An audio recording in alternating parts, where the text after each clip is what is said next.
I've been chasing after something my whole life, and for once, I felt like maybe I grabbed it.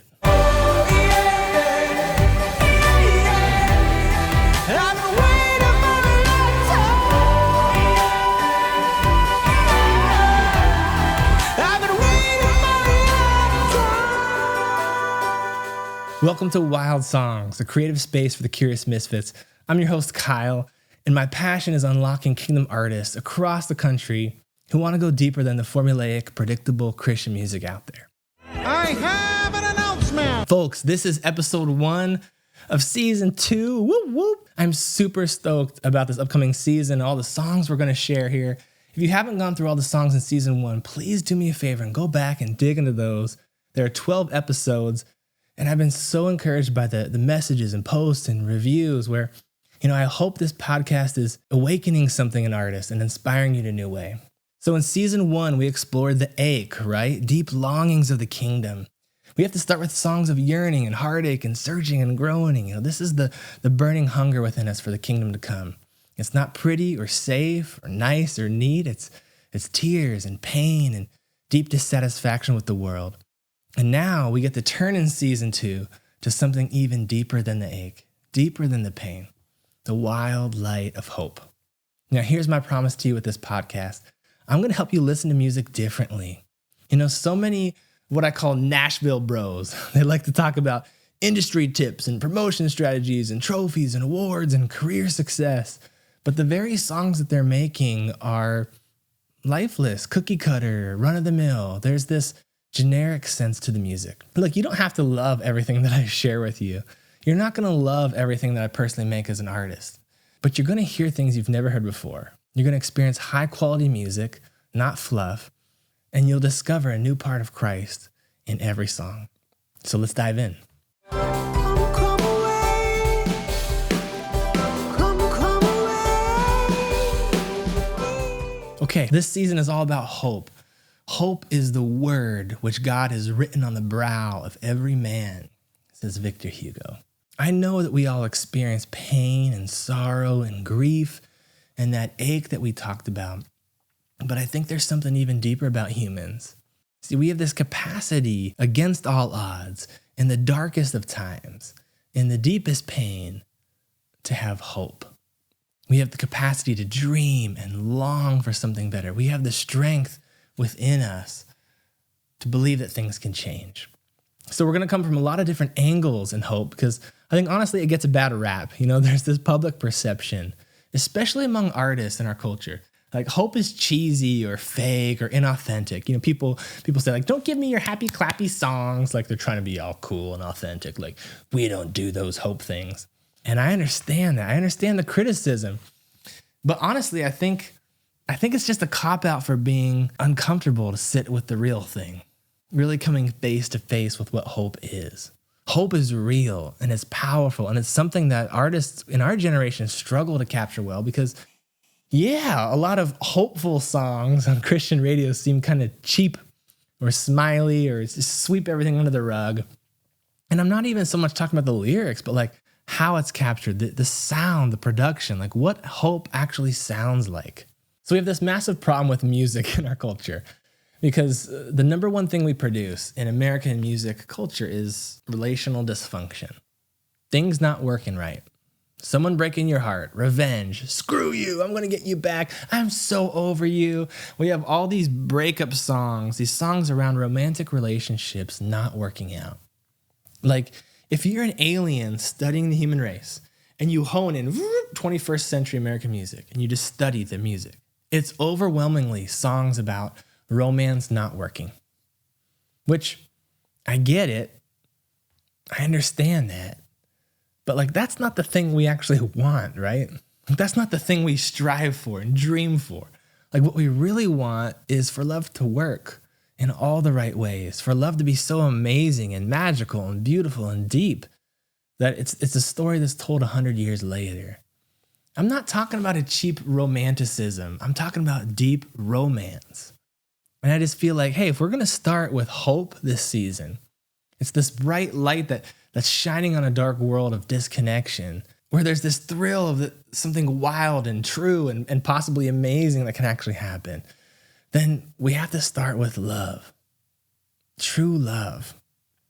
My man Chesterton says it like this: romance is the deepest thing in life. It is deeper than reality. So we're going to turn to an ancient song, literally a song written thousands and thousands of years ago. And the writer of this song had the audacity to call it the Song of Songs. That's legit. Like, that takes some balls to say that, right? Like, this isn't just a normal song. This is the song of all songs. It's like the painting of all paintings, the film of all films, the song of all songs. This is an erotic love poem that has so many layers to it. We could spend a year talking about it, but I want to pick up on this theme called hope. Notice the longing and the ache that we talked about and the shift of something new happening. It's springtime. There's something new happening. There's hope rising. There's this thrill that things can be different. And not just like different, but amazing. Check this out. The man says, "Get up, my dear friend. Fair and beautiful lover, come to me. Look around you. Winter is over. The winter rains are over, gone. Spring flowers are in blossom all over. The whole world's a choir and singing. Spring warblers are filling the forest with sweet arpeggios. Lilacs are exuberantly purple and perfumed, and cherry trees fragrant with blossoms. Oh, get up, dear friend. My fair and beautiful lover, come to me. Come, my shy and modest dove. Leave your seclusion. Come out in the open. Let me see your face. Let me hear your voice. For your voice is soothing, and your face is ravishing." And the woman says, "I am my lover's. I am all he wants. I'm all the world to him. Come, dear lover. Let's roam through the countryside. Let's sleep at some wayside inn, and then rise early and listen to birdsong. Let's look for wildflowers in bloom, blackberry bushes blossoming white, fruit trees festooned with cascading flowers. And there I'll give myself to you, my love, to your love." The song of all songs. They only hand that title out once, folks. You know, hope has this thrill to it, this excitement. And that's where I want to start. The adventure of coming out of winter, the sadness and mourning and experiencing the thrill of a lifetime, like a romantic escape in pursuit of the one you love. So I want to turn to the craft here. Like, how do you capture that? How do you capture that in a song? How do you capture that with a melody? See, there's this sense of adventure that I want to get, and I want to try to capture that in the melody itself, not just the words. So you'll notice the arc here. Come away with me, come away with me, and we can run along the edge of dreaming with 1 foot on the earth and 1 foot in the heavens. Right? This isn't just a short melody. There's a story going on here. There's ups and downs. There's this sense that we're going on a trip, that we're going on an adventure, with even just how the melody goes. And now as we build to the chorus, I'm going to contrast this. See, the spring is here to stay. The birds now sing, the children play. I'm telling you, our lives are about to change. There's a shift in atmosphere. There's this anticipation. My melody is actually doing something just as much as my words are doing something. And this is what a lot of songwriters struggle with, is that marriage of music and lyrics, that your music has to speak on a deeper level the same things that your words are saying. Okay, so that's the craft side of songwriting. Now I want to turn to the experience. This is what I call revelation. Things that are hidden, that get revealed to you right in the middle of creating. This is what so many artists miss out on. It's something that I'm deeply passionate about. It's like getting people to a place where what they're creating changes them. Like it messes with them. It overwhelms them. You know, I was just speaking with artists this week from Oregon and Ohio and California and Illinois and Virginia. And man, something that pains me is they're not really encountering music in this way. Like they had songs that are good and they're so focused on how to get them out there and how to build their career. And I just kept trying to get back to like, yeah, I get that, but do your songs move you in a way that brings you to tears? Like where you experience the revelation of God. Not just that you express what you want to express, but like you're actually smacked with the revelation and depth of what you make. And I often think about this song that I'm going to share with you when I reference that, Empirical Love. See, here's my encounter. The song was written, the lyrics were typed out, the chords were done, the production was done, and I was working on vocals on this song. But something needed to break. And that's when I had a tangible experience with God. And I was so overcome with the music and the love of God that I just wept and wept. I just laid there, face on the floor, with the music looping and the speakers, and I'm weeping, sobbing for probably around 30 minutes or so. You know, it's not something that you try. You can't conjure it up. It just hits you. And I realized that for years I had this terrible theology. It was a subconscious thing. I wasn't aware of it until this moment, but I internalized this belief that God puts up with us. And I know in my life, my own junk, my own waywardness, I felt like God's just putting up with me. This sigh, this palm to the face, God's looking at the church frustrated and wondering, like, when are they ever going to get it? Like, come on, guys. And that's how we view people. That's how our culture views the church. Like this group of hypocrites that we roll our eyes with and crack jokes about. Like, oh, Christians. But like, that's not how God sees us. That's not how God sees me. Look at this lyric line from Song of Songs 4:9. You have captured my heart, my beloved, my bride. You have stolen my heart with one glance of your eyes. Another way of saying it is, you've ravished my heart with just one glance. Christ is enamored with his bride. He's head over heels in love with the one that he's betrothed to, his beloved. He doesn't just put up with her. He's completely undone. And that's hard for me to think of sometimes with God, that I'm not just loved and accepted, but that he's enamored with us. You know, that's something that you can know on an intellectual level, but it took this experience to like get that on a deep level. See, this is the stuff about songwriting that I love. You know, there's nothing special about me or this song that I feel like I have to boast or brag about, but this is revelation. It was hidden there the whole freaking time. I didn't even know it until the song was unlocked. And I had to go to a deeper level in my singing and how I expressed this song. And I saw it for what it really was. And so what I'm excited to share with you as we start this new season is when we get to the bridge of this song, I feel like for me as an artist, it's the closest that I've come to expressing the kingdom of God. And what I mean is the feeling of the kingdom, the feeling of romance, the thrill of adventure, the thrill of being caught up in this cosmic story of Christ and his love for humankind.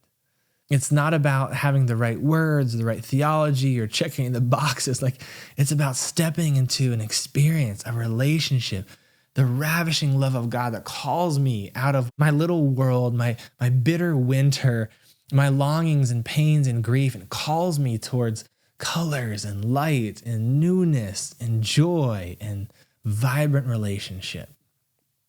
That's what I mean by empirical love. Empirical means you can test it. Test it. Don't just take some list of beliefs and check them off. No, like live them out. Test them with Christ. You can test the man. The beauty is he's not just this mythical human from 2,000 years ago. No, like you can test him right now. Millions of people today are having encounters with this living man, this human who claims to be the light of the world. This human who Paul describes as this mystery, this secret that's been hidden, and now every person can get in on the secret. And it boils down to this. You can have Christ in you, the hope of glory. So you can't test that on your own terms, with your own parameters, your own biases, your own rules. Well, I want God to work this way. Well, I want a God who has these characteristics. No, like you can't come from your own thing. It has to be tested through his way, on his terms, through suffering, through mourning, through forgiveness, through sacrifice, through unconditional love. That, my friends, is the most thrilling and radical, beautiful, mysterious experience for us as humans. That we get to participate in the kingdom of God. And on a deeper level, we get to be caught up in the thrilling romance of God himself pursuing a bride as his very own. The apple of his eye. The one that he desires and loves. So I want to invite you now into a new space. This song, I'm so excited for you to hear it. Put your headphones on. If you're listening in a car, pull over and just crank the freaking stereo. Don't listen to this on your little phone speakers, please. For the love of everything holy. Give yourself time and space and put away competing distractions. Soak in the lyrics and be nourished. As always, I'm extremely grateful that you're taking the time to listen to this and drink it in. And I pray that this song touches you as it has touched me. Blessings. Come away with me, come away with me, and we can run along the edge of dreaming with 1 foot on the earth and 1 foot in the heavens. Come away with me, come away with me, and I can show you how the dawn breaks through the darkness of an old night, the sorrows of an old life. See, the spring is coming up, the winter's bitter hold is gone, the flowers are remembering our songs.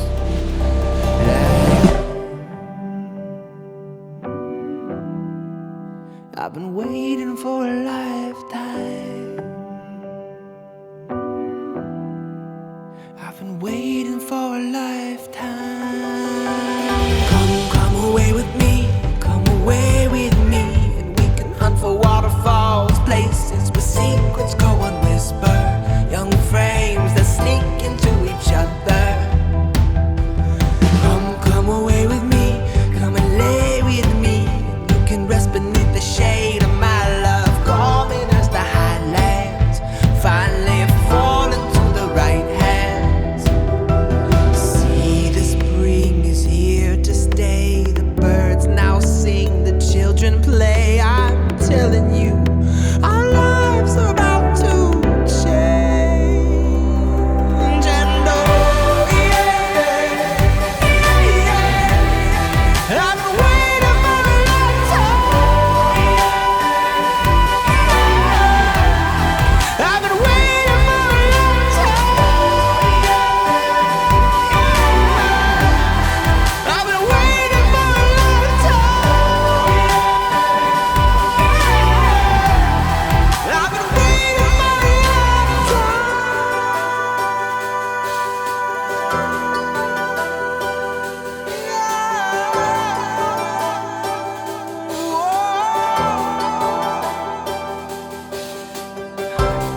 Come away. Come away.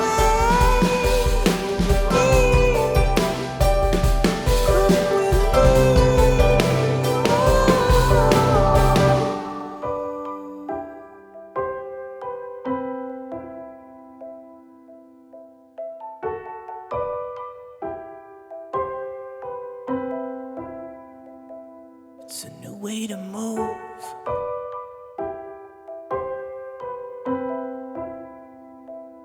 It's not just a thought.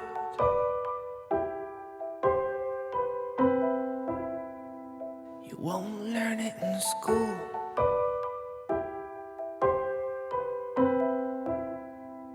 You gotta dig out the lies.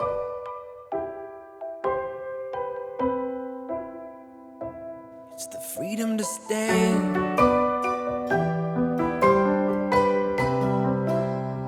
Sink your feet in the earth.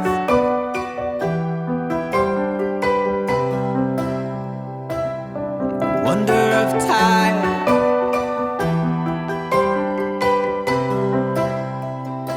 It's the face of a child.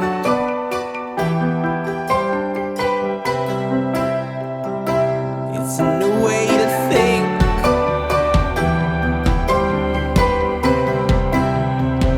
You gotta open your mind.